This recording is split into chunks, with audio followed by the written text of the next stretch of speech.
It's about a year and a half ago that I got a call from Jeremy Kleiner from Plan B, and he described this project that had a really quirky, weird sort of character in it. And he set up a call with me and Cory, Finley, the director, and the rest is history.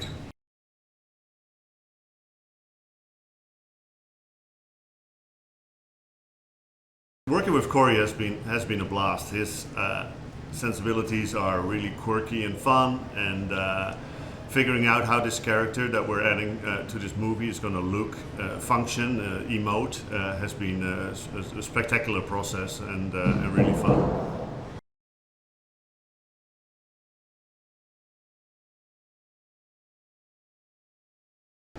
Cory's initial brief was just basically to look for a creature that was sort of illogical, weird looking, not your typical alien for sure.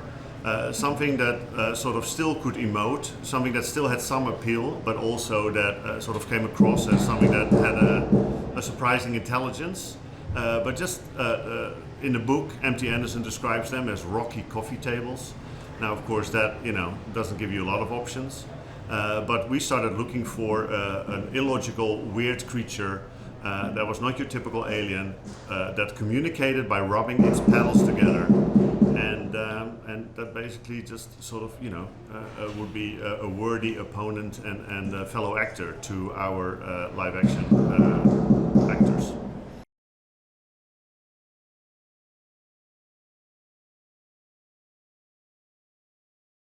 Describing the Vuvv, that's a funny question, because one of the things that sort of in my mind I always try to do before we start on a project like that is like, what is going to set this apart from other stuff that we've done? What is going to make this unique?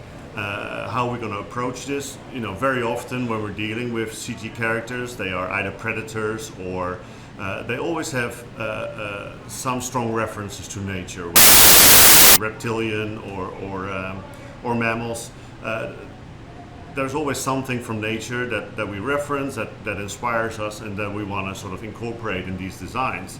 And this time around, one of the things that I wanted to try and do is create this creature that was not something that we hadn't seen before, because that's sort of almost always sort of part of the direction at the beginning, but just something that was really hard to describe. So for me to describe them now in an eloquent or logical way, that would sort of defeat that whole purpose. So I guess you'll have to see them for yourself, but they're some pretty weird and illogical things, just like we set out to design.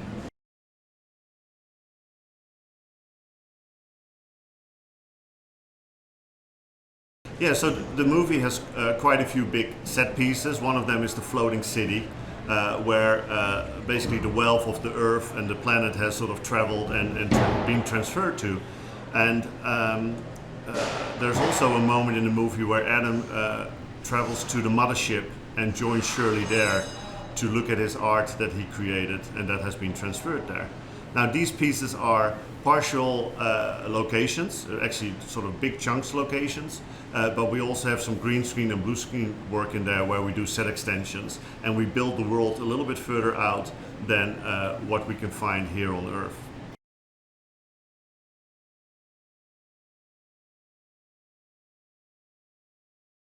So the floating platforms are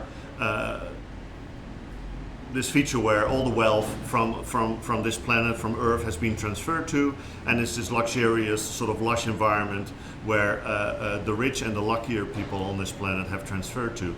And Chloe and Adam take this shuttle up to the floating city.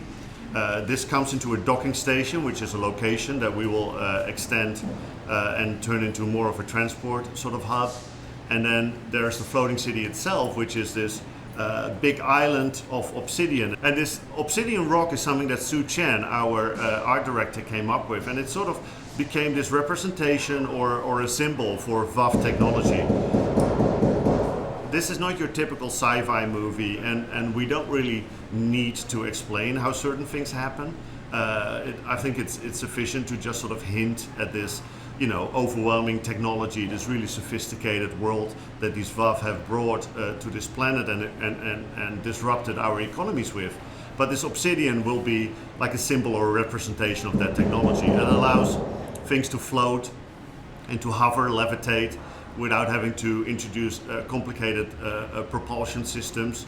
And we see that Obsidian in the mothership tunnel, we see it in the floating city as its main base.